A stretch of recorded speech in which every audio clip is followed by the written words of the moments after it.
stand to my feet now because Queen, do I need to stand up now? And there you go.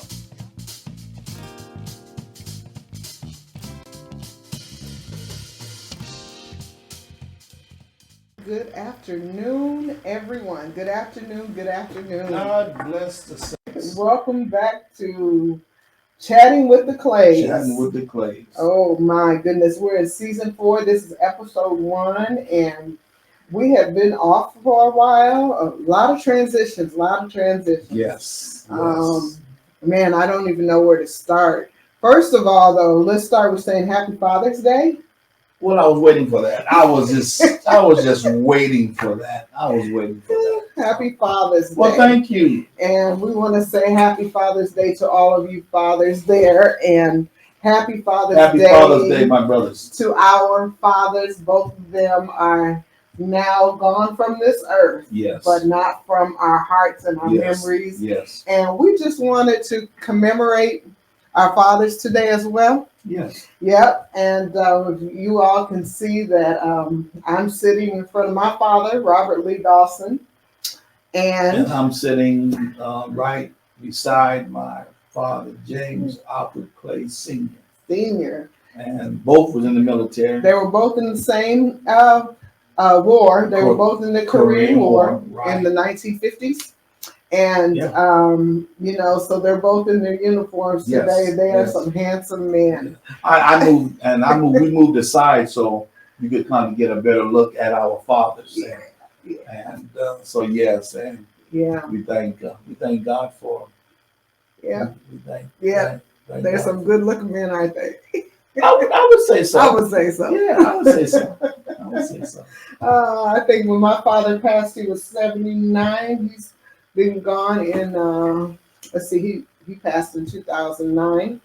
So he was 79 years old. So that picture, he was a young man. I believe he was 20. He was in his 20s then, early 20s. Well, you have a mind like a trap, so I can't go through all the details. I don't even know, and I don't even know how long that dad's been gone.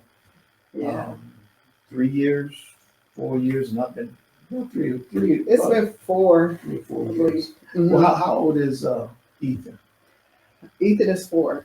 That's been gone 4 years. Yeah, and that's all I can tell because when my father passed, when I was telling my youngest son, Quinn, I said when Dad passed, Ethan was born. He used to be the youngest but he's the next to the youngest grandchild. But when Ethan was born, my father passed, and so I told Quinn, I said that one Clay has left and another Clay has came forth. So that's I can remember. Yeah, in the same month. Actually, it was September. You're right. You're right. So. Mm-hmm. But we just thank God for our fathers. Yes. Thank God that we got to spend the time that we had with them. Yes. You know, once they're gone, it doesn't seem like the time was long enough. Right. Like I said, my father was 79. And, for me, it was like that wasn't long enough. Let me see here. Well, you're talking, and Nisha's 40. There you go. We're going to get you for telling her age. That is, and that dad would have been 90. Mm-hmm. He'd be 90 this year. So 4 years ago, he was 86. 86. Mm-hmm. 86 when he passed. See that? I just had to do the math. Yeah, you had to do the math. Crazy. You had to do the math. Yeah. So we're back. And we just hopefully we're able to bring you some solid content again. So many people have been asking, when is Chatting with the Clays coming back? Right. And so we decided to re-debut, if that's a word. Well, to come back today on Father's Day. And really, it was I guess it's a time that we kind of had a break. Really.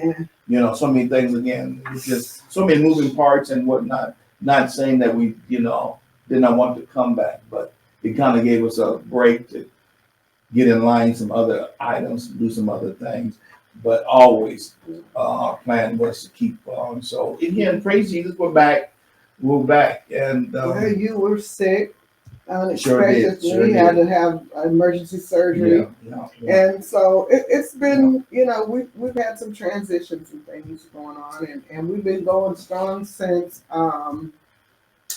the pandemic, since March. March? Did we start in March? March, yeah. We did start in March? Yeah. Okay, so we started in March of 2020, and we've been going, strong. Yes. Yeah. And so we took a little break, and like I said, I don't think it was really planned, but anyway, to God be the glory. We are back, and I'm a little more comfortable, I guess, now on camera. I just don't like this stuff. I like working behind the scenes. I do better. But anyway, we're here, and maybe you just don't know the how versatile that you are, really. So this is just versatile, but I just don't like it. But anyway, so to the fathers today. Well, listen, before you go that route, okay, you and the Miracle Central family, or Miracle Central family, and yourself, y'all did a bumper job for the men today. Oh my goodness, it was bananas. It was bananas, and wow. But I know it's a setup. It's not a setup. Yeah, we really wanted you all to know how much we appreciate you. So many times men get a bad rap on Father's Day, or they don't get as much as a hoopla as the women do, as the mothers do, and everything. And there are good men in the world. There are good Black men. Yes. There are good men of of all colors. But we know, especially in our communities, sometimes they get a bad rap, and we just wanted to pay tribute to our fathers today, and just uplift you and let you know that we appreciate you, and we do recognize that there are good fathers. I grew up with friends that I have one friend that her father was raising them, and he did an excellent job, and they all turned out well, and he had girls, they all turned out well. And then there's the fathers that are stepfathers, that have been excellent stepfathers, and then there are those mentors that you talked about today in your message that have mentored other young men, and just mentored other young people, period, and have been father figures. Pastors are really father figures in so many people's lives, and we understand that too, and it's taxing. Go ahead. I was going to say, and so many of the members are your spiritual children. Like you said, they come into the church, and you take them under your wing as you would, a father. So it's a lot, and so a lot of times we don't, bad news travels faster than good news. Correct. And people play up the bad before they play up the good. But today we just wanted to, really talk about all the good fathers have done. Yes. And there are so many unsung heroes in fatherhood that no one ever talks about. And the father that his name escaped me. I have to look it up again. But how the Father's Day was started. Smith in 1910, and his daughter. Right. She felt like on Mother's Day, as I reread the story, I just reread it last night. But she was saying that she sat in the church service and was thinking the mothers, are just so highly praised, but her father was raising she and her siblings, because her mother had died in childbirth. And she started Father's Day then because she wanted everyone to know what a good job that her father had done. So, for that, we just want to say there are so many, down through time that have taken on that. Right. Unsung heroes. Yeah. So we thank God for that. I just wanted to kind of laugh a little bit about the fathers, just thinking about my own father. And thinking about Are we your Are we father. laughing together or are we laughing at? We might be laughing together. Okay, all right. And All right. you know, We're so gonna see. many other We're gonna good see how times. this one will go. Yeah, yeah. And my parents divorced when I was 10 in 1970. I was 10.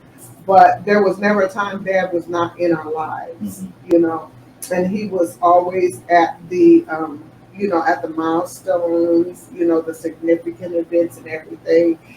We always traveled back and forth with him to Keokuk, which is his hometown, to the family reunions. And there just was never a time that he was not there. And, you know, even though I'm trying not to, but, you know, I have to bring in my mom at this point because I just thank God for her being the mother that she was, raising us, that she never beat up our dad. Right.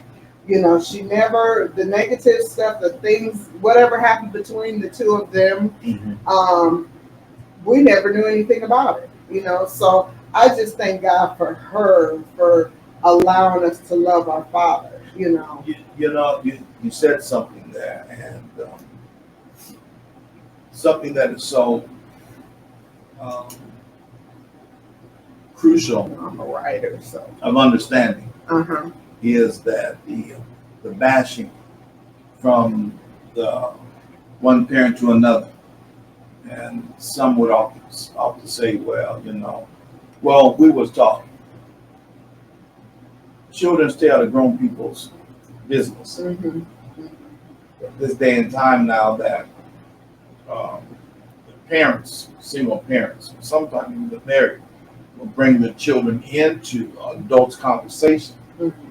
And it's my observation that is really messing with the children tremendously. Yeah. You know, I mean, if we allow children to be children, let adults deal with adult business, you know. Yeah. And if you do it on the biblical way, a lot of things would change, even the mentality of the youth or the children and how they feel. Mm-hmm. And one thing that it was a stickler that the adults pretty much kept their business to amongst themselves. I'm gonna have to remind you to continue to look into the cameras. Well, we've been off camera for a while. We've been off, and I'm trying to let everybody see my father, you know. So that's why.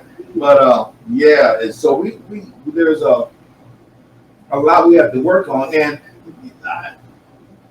I don't know if it's frustrating, but the way we look at things is like every generation kind of digs in the sand and says in so many ways, I'm not going to raise my children like I was raised. Yeah. You know, Yeah. I'm going to do a different approach. But listen, you can't destroy the foundation that brought you up on, that, you know, that you stood on. That's right. You know, you got one foundation, and the way that foundation, you know, you can't destroy it.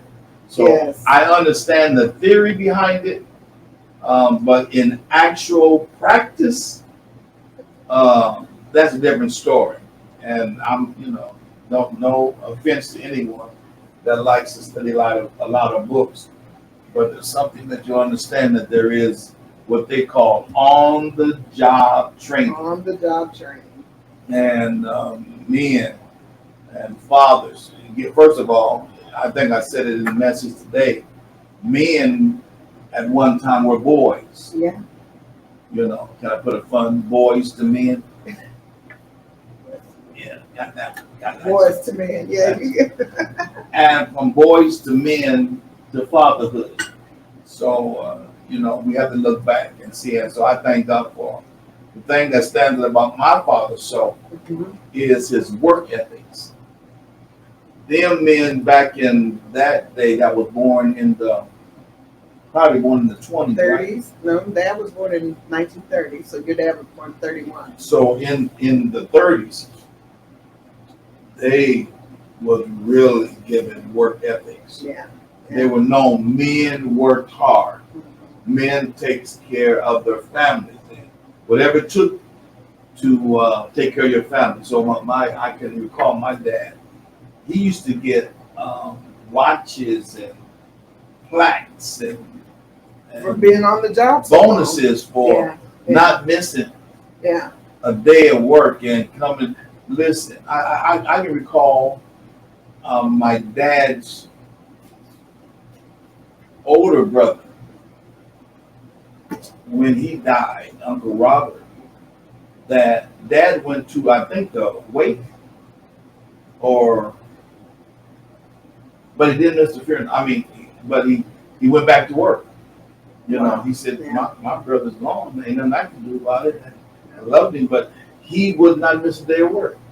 Well, they like you said, they had work ethics that were just stellar in that day. And I remember even my dad telling me about when he first went over to Korea. He was in not Korea, Germany. Germany. He was in the Korean War, but he went over. He was shipped over to Germany, and he was saying as they were going through their drills or whatever. But he was telling me about a time where he had a toothache, and so that tooth was bothering him so bad, and they sent him to the dentist or whatever. But they pulled his wisdom tooth and sent him right back out. And he said he was spitting out blood, and but they were trained no matter what the task that you stick to it until it's done. Right. And so they, that was part of their training. One thing, a little, not a side note, but just kind of tying into the current events of today. Yesterday was Juneteenth.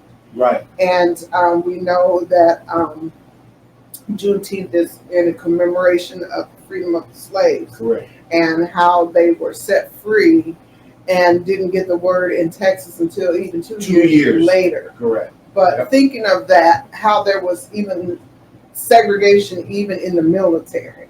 Yeah. And, he had shared stories with me about even the segregation in the military and how the blacks were put here to do these jobs and the whites were there to do these jobs, even in the military. But even though I'm sure they may have complained, amongst themselves, but they got the job done. Then it wasn't a thing of they're not treating me fairly, so I'm not going to do the job, or I'm going to cry discrimination and file a complaint. That was unheard of. You just had to push through and get the job done. Right. And I think that kind of helped make those men. Right. We're talking about Father's Day, it helped the women too, but we're talking about Father's Day. It helped to make those men, and how so many, even after they went away to fight, for their country, and how they had to come back home and figure out how to assimilate again back into society. After even being in active war and seeing some of their servicemen and women, die. Yes. Then they had to come back to civilian life and figure it out. All of that mental, all of that was ingrained mentally. Yeah. You have to shift or put that aside and refocus yourself. So man, that's you're talking about. Can I mess a word up? Uh-oh. You ready? Yeah. Stick to itness.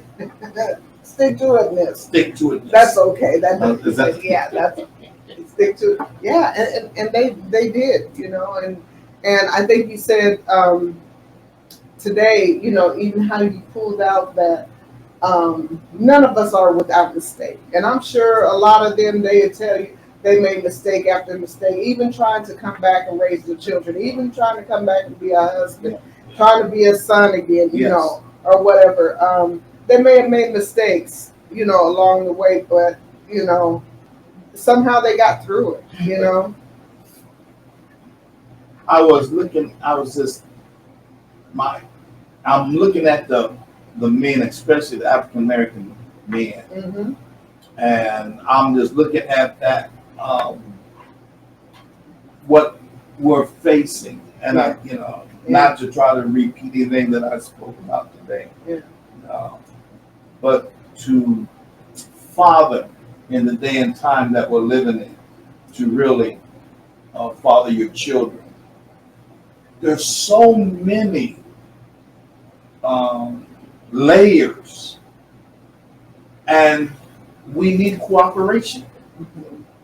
There are some fathers that want to be a father to their children, but because of anger and frustration from that woman, and the doors have not been closed in relationship, Right. that she just saying, listen here, I don't want you to be bothered with my child. Right. But they're not looking at the bigger picture. Right. Right. And again, you said so even today, about none of us asked to be born. I'm sure if you could have asked any of us before we were born, we would pick out to us what we thought is the perfect situation to be born into. For the year. And the perfect parents, to be born to. Right. We would have what in our mind would be just the whole perfect package, Right. The parents, the status, the this, the that, the everything. Right. But none of us got that choice. Right. So we live with the situation that we were born to. Mm-hmm. And as we say so often, you learn even in times that are not so good, you learn how to make lemonade out of lemons. And again, like I said, I have to go back to my mom that, we didn't know then, at least I didn't know. I can't talk for the other three, but I'm sure we were all in the same house, that, there was any differences, Right. at that time. Right. So it was a shock to us, Mm-hmm. and, but we learned how to live with, like I said, Dad was never not a part of our lives. Mm-hmm. We were never not a part of his family. I mean, my first cousins on that side, my mom was still their auntie, Yeah, so right. there was never, all of that was never, a part of, it was just never a part of the whole scenario, that whole situation there. And, Mm-hmm. and we just loved until we couldn't love anymore. We loved Dad until Yeah. we buried him and still love him, so that Listen, type of thing. Yeah, your father. Oh my goodness, your father was a very special, intelligent Yeah. man. Yeah. But we say we're gonna laugh together. Right? Yeah, we're gonna laugh together. Oh, here it comes. You are now. I'm not gonna say you're your father's son. I can't say that. No, can't say that. But you are your father's daughter, because you are just like him. You listen. You are just like your father in so many ways, and it's a good thing. A lot of times. I'm like my mom. Well, yes. Well, you know what I mean. Listen, that's your story. You can tell it any kind of way you want to. Yeah. But he was. He wanted things perfected, but he had a story that he told behind everything To get his point across. to get it, and you had to, which is, I mean, it was a good thing. You had to listen to his story To get the point. to get the point.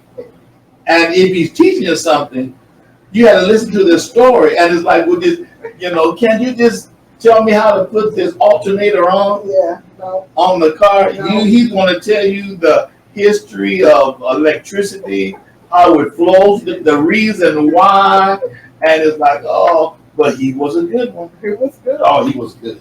And he would always say, this was his line, and I say that to say this. And then we go into another another story. But, your father, both of our fathers, the one thing they really had in common, they were men of few words. Yeah. They really weren't talkative men. You know, they Right. said very few, but what they said was meaningful. Mhm. You know, they weren't overly talkative people, and that was the one thing about them that they really had in common. Your father was funny in the sense that he would always call me my only daughter-in-law. Dad, she's talking about that. No, he called me his favorite daughter-in-law, and I would say, "But I'm your only one, Gramps." The only one, right, right. I would come in, he'd say my favorite father-in-law, but we would come into the house to see him. He'd be sitting in the living room watching TV, and you would come in the house and he'd say, "Boy, all right now, here you come with all that noise. Be quiet." And he would tell me, "Mick, take him home, take him home." Oh, But he my was so goodness. funny, Yeah. and he was a man of few words. And both of them were really, Yeah, really, yeah, until you yeah. broke the ice. Yeah. yeah. But he was a hard-working man. I think when I met you, clear back in 1974, he was working at I believe at that time he was working at the packing house. 74. Yeah. And he drove a red and white Thunderbird. Bought it brand new. Yeah. Right, brand new. And floor. I remember because right. he had we Big called him arm. big guns. Yeah, But yeah. he wasn't a big man, but he had Big hands and big arms. I'm like, man, that man is built like Dad. He was Yeah, strong like Dad. yeah. My dad's the same way, but just strong. And he would laugh and say he had a go-to thing. Yep, And yep. And he would laugh and say, "Hey, Michelob, what you doing?" He called me Michelob. Well, y'all, that's inside humor. So, but anyway, yeah. Yeah, but he would come home and smell like the packing house. Worked at the packing house, long hours every day. There was never a time I have known him that he did not work until he retired, and he would work long hours. And he would come in, sit in front of TV, not bother anybody. Yeah. And we just had good times together. You know, we laughed. I would laugh at him. Right. And I remember when he started having health challenges. And he wouldn't listen. And your mom would call me and she'd say, "Come over here and talk to Gramps. He won't listen to anybody but you." Yeah. And we'd have it out. Yeah. And I'd tell him, I said, "Now, Gramps, you have to do this, you have to do that." But we had an excellent relationship, and he was just a great person. He was a great person. And like I said, even though he was a man of few words, he was funny too. Yeah, he was funny too. Oh, man, listen, your dad.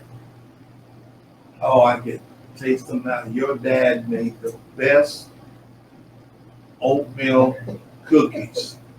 Oatmeal raisin. Oatmeal. Well, he did them both. Sometimes he did them plain. Yeah. Sometimes he did raisin. But he said, and I'm a cook.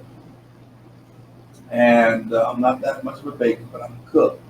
And so when things are good, I'm just always trying to learn. And he said, well, I said, because I'm an oatmeal cookie, you know. But and pound cake stop. chocolate cake. Listen, this is Father's Day. Let me get mine in. But he said that what makes the cookies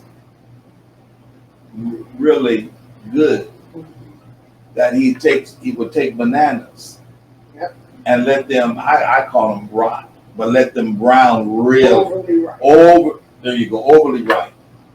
And he would never use any sugar. He would just use them bananas. And it was like, what? But you talking about a cookie? Mm-hmm. And when he would bake them, and he put them in brown bags, you know, and oh man, your dad can cook them. He was a good cook too. I was like, your dad would bake cookies. He could fry some. I think I want to make that. I can't recall, but I want to say yes. Oh yeah, he could fry potatoes. Mm-hmm. He could fry potatoes and fish, and he was an all-around guy. There wasn't much he couldn't do. Yeah. Like you said, he'd tell his stories. But he was an excellent mechanic. There wasn't any car that he couldn't fix. I remember when we were younger, he would what do you call it? do cars. Oh, yeah, rebuild the engines or restore. Restore. Restore. Restore Right. cars from the engine Right, out. right. And he would do that. And I remember one particular time, I believe it was in Adel, and Mom worked at night. She worked at night. Adel is west of Des Moines. I don't I think it's remember, Adel. but we were younger. Yeah. And I he think that's had right. been working on this car, and I can't remember. We named the car too, and he Restore. restored this car, and he took it to an auction. Uh-huh. And we went, and the auction was in Adel, Iowa, because that was the first time I've ever heard of Adel. And so we went to the auction to take the car, and it was just like the Meckham auction that you see on TV. You drive the car real slowly through, and they would, bid on the cars and everything. That in Scottsdale. Yeah, the auctioneer would, Yeah. he would do his thing. Barrett cars. Barrett and Meckham. Yeah. Right. I think it's Meckham. MECC. But anyway, we went with him, and he told us lay down in the back of the car, lay down in the seat, because he had to drive the car through, and they looked the car over and everything. And that was such a fun experience. I'll never forget that. Oh man! Do you remember what kind of car it was? No, I don't. I have no idea at this point. But I remember it seemed like he worked on that car all summer long. And we cried. He said the car sold. Oh wow! And we cried. I cried. I remember crying because we were just I loved the car. And he had a truck after that he worked on. But that was just one of the fond memories I remember. That he used to do the cars. And I think everybody in the family used to bring their cars. Everybody had car trouble. They called Dad. Your dad was second to none. He could have had his own shop. Yeah. And I'm not talking about fly by night either. Yeah. He knew. Listen, Yeah, I can recall him, and he was a reader.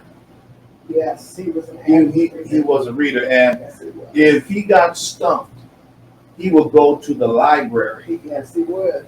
And I don't say rent, but he would rent. Well, you borrow books. Yeah, from the library. the library. Yeah. And he would come and he would study. Yeah. He would study the mechanic manual, and he knew what he was doing. He knew what he was doing. And so then the quality, that rich quality. Yeah. Now we're talking about generations. Yeah. Yeah. And I take pride because I received a lot of information from that generation in the 1930s. Yeah. Even though I was born in the 50s, I was able to receive that, and it's something to where. But you were kind of always around the older men. When I met you, you would always be around the older men and stuff, and I love it. Yeah. My generation or my age group, I'm a learner, and the men had so many stories to tell, and they were shared with you. They really, if you listen to them, they could keep you out of trouble. They could help you out if you just listen. And so that's why I loved it. I love to be around the older generation. And I think, matter of fact, I know. Do you not know that's biblical? Sure. Titus 2:1, age men teach the young men. And I didn't know it then. Right. But that's, Right. And to me, that was a plus. Mm-hmm. Now that, I'm not saying they did what was righteous. A lot of them wasn't saved, but they had, what I wanted to say, they had, that mother wit. They had mother wit, and what's the other word I want to say? They and they had experience. They really went through a lot. They experienced a lot. Our men, in their time and in their generation, when you really think of what they really had to withstand, with slavery and racism and stuff. Yeah. There's some tough men. They are some very tough men, and they went through, times where they were just humiliated and degraded, and there was nobody there to build them up, to encourage them. Right. And I hear, even I used to hear a lot of that generation. When we're talking about my dad and his generation, born in the 30s. Right. They would say that their fathers, didn't talk a lot to them and didn't teach them a lot of things. But again, that goes with learning how to father and learning, being built up, being encouraged. A lot of them didn't have that because now, like for instance, my father, they were raised on a farm. Mm-hmm. They farmed. Mm-hmm. They farmed, Mm-hmm. and so they were busy farming, and the women were busy doing raising the Mm-hmm. children, doing the chores in the house. And they didn't have 8-hour jobs. Right. Right. They were working from sun up to literally sundown. Right. So the women really were the ones that nurtured and raised the children, unless unless it was a different situation where the father was raising the children and things like that. And then at some those times, the kids were there just raising each other because the father may have been the one to raise them, but he had to work all day. So they didn't have the privileges that we have today. They didn't have child care providers. They didn't have help, like this generation has with their children. They had to figure out to make it work. Mm-hmm. There were so many things that they had to fight against that we can't imagine. Mm-hmm. And so a lot of that has been passed on or not passed on from generation to generation. Right. And so what we see is a result of what has been set before us. So you all had to a lot of times learn how to be that father in society that we see on TV. What was it? Fathers knows best. Yeah. Those kind of things that you see on TV. Yeah. Because you didn't get that privilege and advantage. Your jobs were different than their jobs. Right. And so, raising the children, sometimes they didn't know how to have that nurturing. We were just taught, you all were just taught, not we, but I'm talking about in the African Americans, be tough, be men. Don't Don't cry. be a sissy. Don't cry. Don't cry. Don't, it was. Get up. Right. Take it like a man. That's right. That's right. That's right. So, I know so many times that even raising our kids, I would hear you say, to the boys, to our sons, sons, to our sons, that how, you're doing the best you can do, and you tell your sons that you love them, and you talk to them, and you tell them, son, I'm trying to tell you that, son, I'm trying to, because I didn't have that. And it wasn't because you didn't know who your father was or you didn't have a relationship with your father. But again, it was just that he didn't have that to pass down. So you were learning something new. And I remember so many times you said, look, I'm learning how to be a father. Even now, you'll say, I'm learning how to be a pawpaw, a grandpa. Right. I'm learning to be a grandpa. That's right. So that's right. You're right. You're right. Something that was missing. Yeah. I found out what was missing. And you said it, and you brought it back to my attention. Mm-hmm. What I found out was you can love on your sons just as well as you love on your daughters. And I hug my sons. I tell them that I love them. And that's something that was voided Right. When I was coming up. But I found out, I said, man, if God can love us, and God tells us how much he loves us, he's an example. And I started that, and not only that, with my own sons, but let them know, even when I would get on, and of course, you would do the mother thing. Don't hurt my babies. Don't hurt. I'm not going to hurt these boys. I'm going to make men out of them. Don't hurt my boys. You're too rough with them. I'm saying, oh, here we go. Listen, I know. So it was the combination of the toughness, of the love, and did I ever show emotion as tears among my sons? I can't recall that. I got older now. They saw me shed a tear. Now you're a crybaby. Yeah. See what happens? You get old, you start crying. It's like, yeah. But you learn how to appreciate life in a different way. You know, different stages, you just learn different things. Yeah. You know, and like I said, I saw my mom, and I thought she was the perfect mom. I patterned everything after her, but actually knowing how to be a mother, you learn along the way. Well, no. This is Father's Day. I know, but I'm talking about example. Okay. Yeah, but I mean, this is still Father's Day. No. Okay. Well, I mean, I couldn't learn how to be a father. You're right. You're right. But I'm saying, the pattern that's set before you, but it's still, you're learning. Yes. Yes. You're learning. Can I ask you a question? Okay. When is it that does a mother step in or step across boundaries to be like a father to her sons, even when the father is there? I don't know. I wouldn't think that.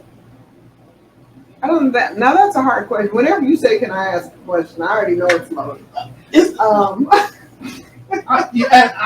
a point for me saying it.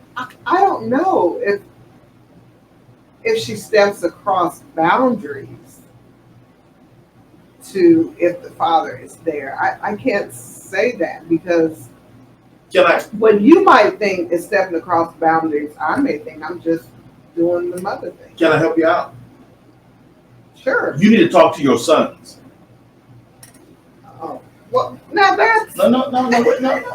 I'm this father. I'm just saying. I knew it was low. I knew it. You had been talking to them. A mother would talk to the sons about things, but when it seems like that they're not getting through to them, then it says so you need to talk to your father. Now wait a minute. How come it couldn't? That couldn't start from the beginning. It's like you engaged in it, and as soon as you found out that you wasn't getting anywhere, then you say, or then the women would say, or the mothers would say, you need to talk to your son. I think we were just asking for reinforcement. Oh, I thought it's just reinforcement. All right, okay. It's not stepping. No. It's reinforcement. Okay, I thought I'd ask. Because they would get a whooping when you were not there. And then I say, wait till your dad gets home. That's just reinforcement. But what's up with that? Reinforcement. Oh, okay. Father's Day, right? Father's Day. I thought I asked a question. But we've had some good times. I mean, really, I guess you'd have to speak for yourself. But, just even watching you with our children, period, even our daughter. Yes. Saying, well, I'm going to make sure my daughter is tough, because I don't want, her to get any type of man. I'll make sure she's tough. She can be able to defend herself and all that kind of stuff. And know how to do. How to. Yeah, because she stalked you, did she? No, you stalked her. She stalked you. No, get it right. No, I'm trying to help you out. My daughter says, that I'm always boxing with my boys, and you would say, don't hurt my babies. I'm not gonna hurt these hard-headed boys anyway. Not hard-headed being negative, but Yes. And so she wanted to box. So I said, okay. Mhm. Now the boys knew better, but she put her fist up, she got her stance up, and she was going. So I said, you sure you want? Yeah. So she did a move, and I did a move, and I punched her. I hit her right in the eye. You know, that was in the dining room. Oh yeah, that's right. Because she got you back by racing you. No, Yeah, no, she made you no, pull your. no. Here we go. Yeah, you pulled the muscle trying to race. You're on the fence. Yeah, you're on that's the right. fence side. That's right. So, but I pulled the punch. I popped her enough for her to feel it, but I pulled the punch, and she started to say, "Oh, Dad, you hit me in my eye."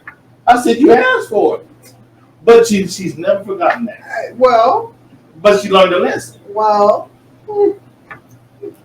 She learned a lesson. Yeah, You know, we had some fun times. It was fun. That you know, even though that wasn't intentional. it was purpose, but it wasn't. It wasn't a It hurt. wasn't intentional. But even though it wasn't, you know, it's still, you know, teaching children how to survive. Yes. You know, talking to them and you know, along the way, and just growing with them. Growing with. You know, So, and again, I think communication is the key to anything. Being able to talk with your children, you know, in the good times and bad times, being able to encourage them, being able to, you know, teach them lessons along the way, and you know, things like that. That'll stick with them, you know. And again, even though I've had it both ways, Dad was there, and then he wasn't in the home, but he still communicated, and he was always teaching us lessons, even after we were grown. And I remember my brother. We just have the one brother. And I remember him saying so many times along the way, Dad just talks to me like I'm just a little boy. I'm a man, you know. This was after he was grown. He would be, I'm a man. Dad talks to me like. And then after Dad passed, you know, we'd share a lot of stories, and he would say, you know, I remember Dad telling me this, Dad telling me that. You know, all these things Dad said, it's all come back to me, and I couldn't figure out why he said this and said that. Now I know, you know. So those are the things that keep you going. You know what's interesting with that? Even not today, but even right now, this, you know, the time that we're in with my sons, you never stop being a father. But that's why I'm learning how to be a grandpa, because they have children, and you know, we got grown grandchildren, but I know. I still. I'm still a father, because they remind me with respect. I guess what was my message today? What did I talk about? I got this. I got this. My sons will tell me, I got this, Dad. Yeah. I got this.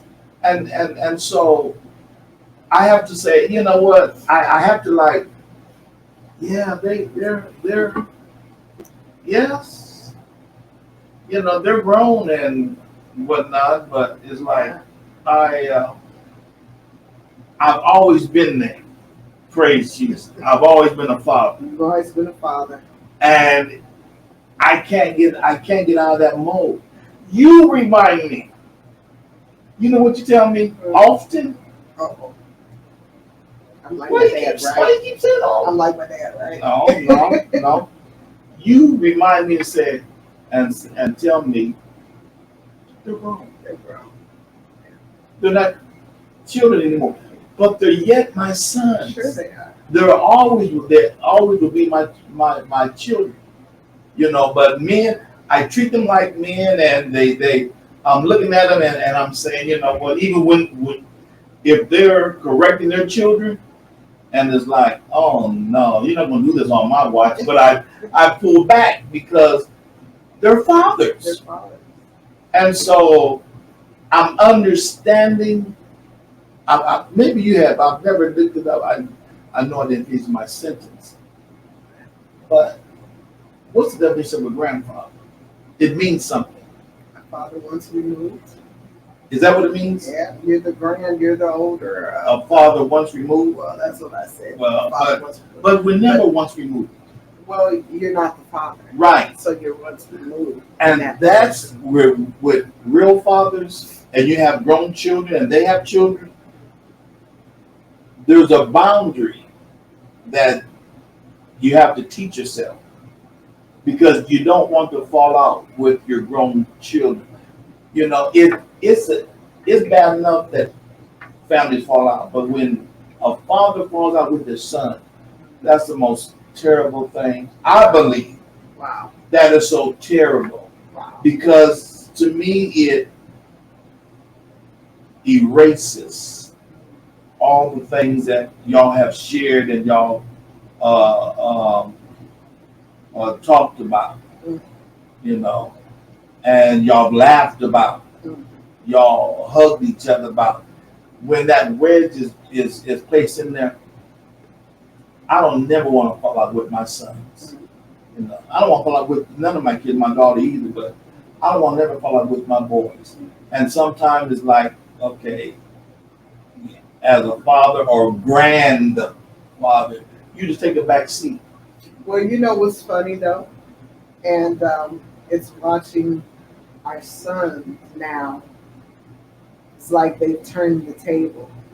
Now they're telling you what to do, and what's good for you, and what's not Crazy? good for you. You No, know, I'm not getting they're used to like, that at all. Dad, don't do this. Now, Dad, don't do that. Now, Dad. And I sit there sometimes and I get so tickled because with just as much conviction as you taught them, they're talking to you with that same conviction.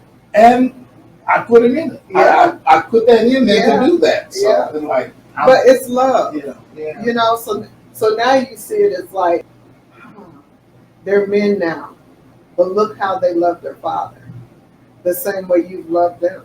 You know, It's hard to get used to. Yeah. Because it's like you're trying to handicap me. that's how you take it. Yeah, you know, But they're like, we're trying to preserve you. well, maybe it's the way that they say it or It's what they probably, do. You know, yeah. I don't know, but well, it's they like, have that clay in them.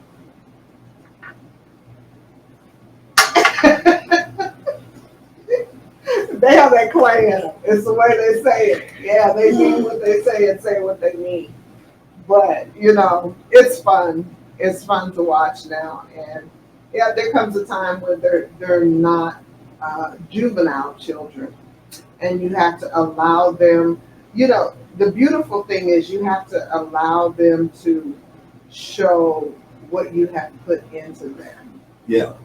And Yes. you can Yes. sit back and you can be proud of what you put into your children because, you know, Yes. look how they've turned out. Yes. You know, Yes. and so that's the joy of parenthood too, you know, that you're able to put, you know, that you're not one of those who comes up after they're grown and say, that's my son, that's my daughter, and they never even knew you. Yes.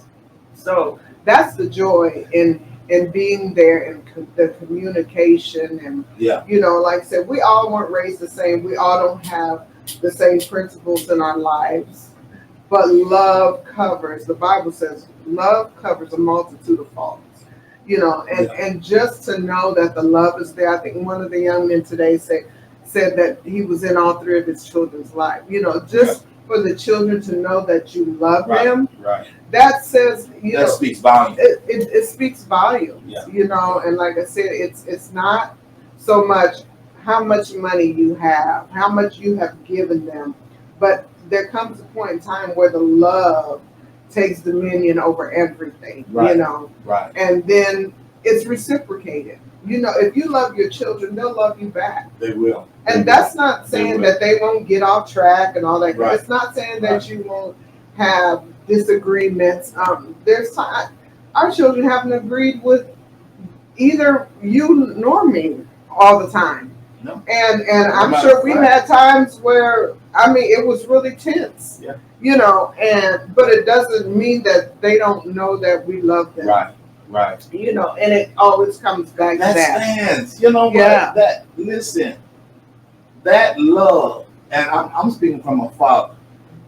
Yeah. Even if it wasn't Father's Day, I've been speaking like this since my oldest is 42. He'll be 43 next month, if I'm not mistaken. I've been talking like this for 43 years. You know, it's the love that they love. They know you. You know, to let a father, or for a father to let his children know, listen, I love you, man. Mhm. I love you, darling. Mhm. And I don't like the things that you've done, but I love you. Yeah. Yeah. I have not been around, what like this.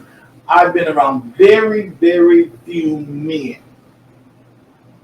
that, and when we talk about families, that they say, you know, um, I should have told my son, Mhm. I love them. Mhm. And maybe that would have did more Yeah.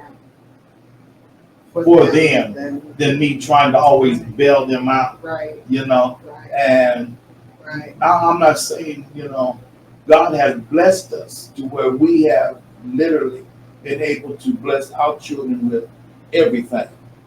I don't think there's Everything nothing that we could that we possibly. could possibly give them.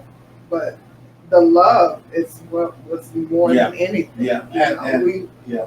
We're not rich. We've not been rich. We haven't been able to buy them new cars at graduation, all that kind of stuff. But I believe that the love that, shown to them Yeah. is what keeps them going.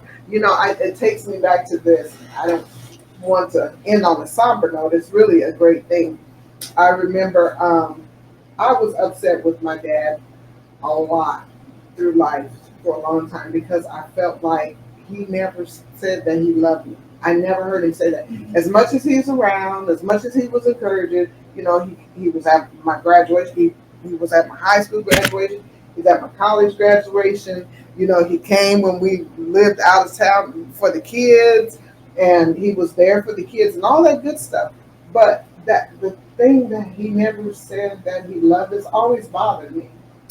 And I remember in his last days, I was privileged to be there to take care of him. And, at that time, I didn't feel like it's a privilege, but now I can see, but be there just to take care of him and to see him through.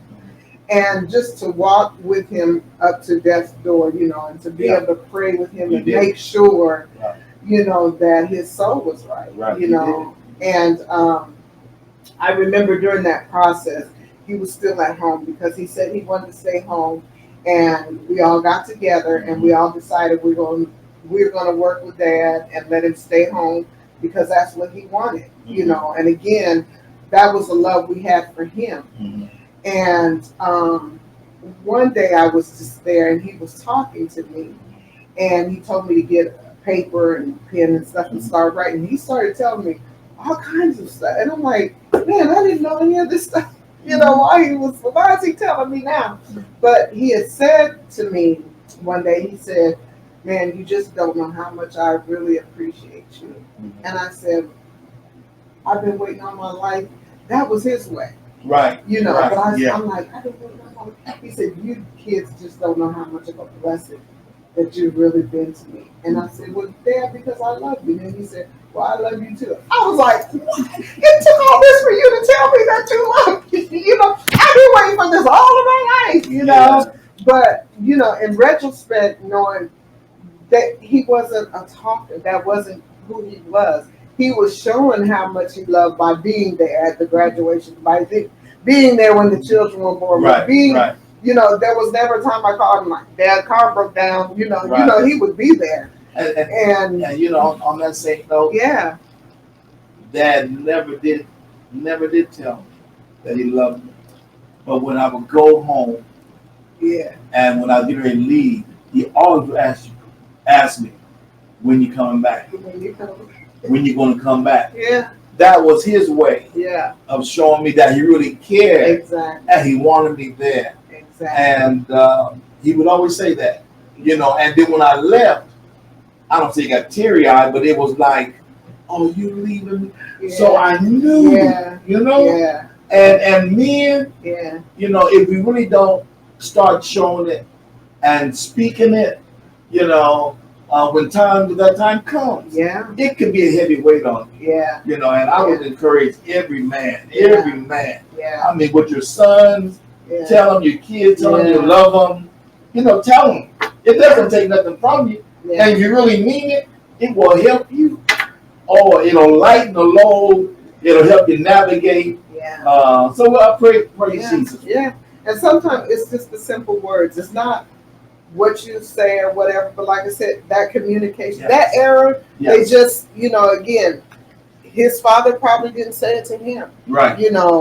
But he knew because I could tell in his, fond memories when he was talking about his dad. I could tell that he loved his father and his father loved him, but sometimes it's just the simple words, right.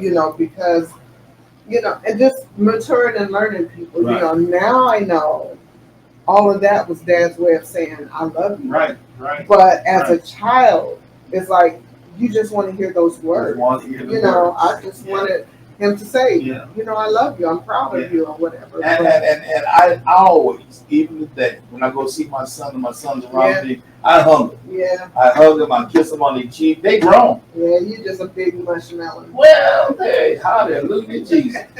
But I let them know, my son, my kids, they know that their dad loves them. They do. They do. Their dad, I'm proud of them.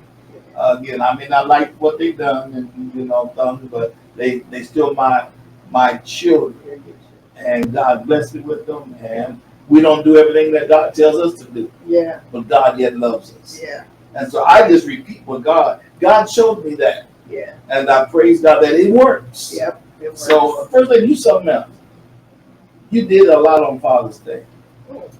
I wish there was another brother that I could share, but I didn't mind sharing it with you. Well, as a daughter, I wanted to share, as a daughter, talk about my father, and then you as a father and a son to a father and everything. So, hopefully something we said made you,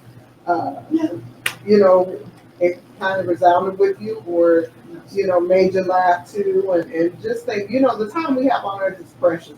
We don't have time to, dwell on the negative things, dwell on the sour things of the past. All we can do is make lemonade.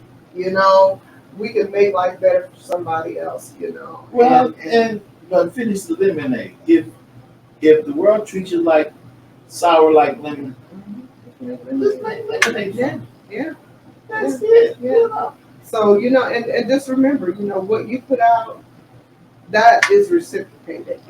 What you plant, the Bible says, so whatever a man soweth, that shall he also reap. So whatever you plant, that's what's going to be reaped, and that's what's going to grow. And even if you may not ever see it, So to those of you that may not have had a relationship with your father, listen, today is not too late. Those if your fathers are gone, you just take from today on and do better with your children or whatever, or whatever who comes across your path, and you may have to mentor somebody and put something into them. Right.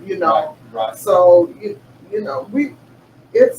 and there's God is love. And there's so many different cases. There's so many cases to where you can't talk to your fathers. There's bad blood between y'all, or for whatever reason you don't like him, or he has not been around.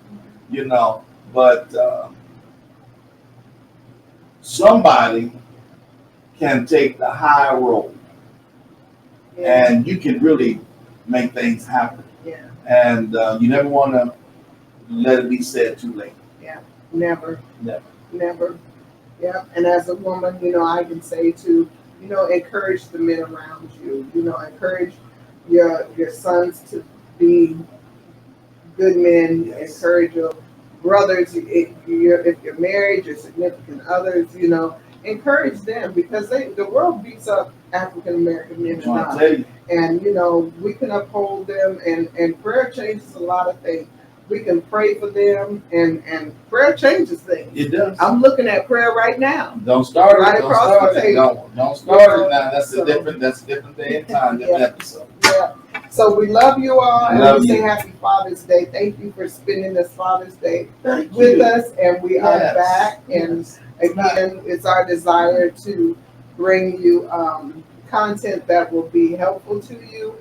And just know that we love you. Like and share. Like and share. And don't forget, we are on different podcasts now. Podcast, yes. You know, so tell someone to tune in to Chatting with the Clays. And the recent most podcast is The most recent one we found. Pandora.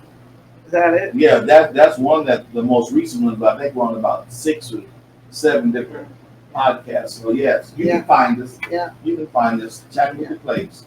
All right. So happy Father's Day to each and Happy everyone. Father's Day, We and you Mr. Mom, you know, and you single parent mother that you had to be that, you know, father figure. We thank God for you. All right, so First Lady, it's your call. Let us out. I said it. We'll see you later. God Next bless. Sunday. Bye. God bless.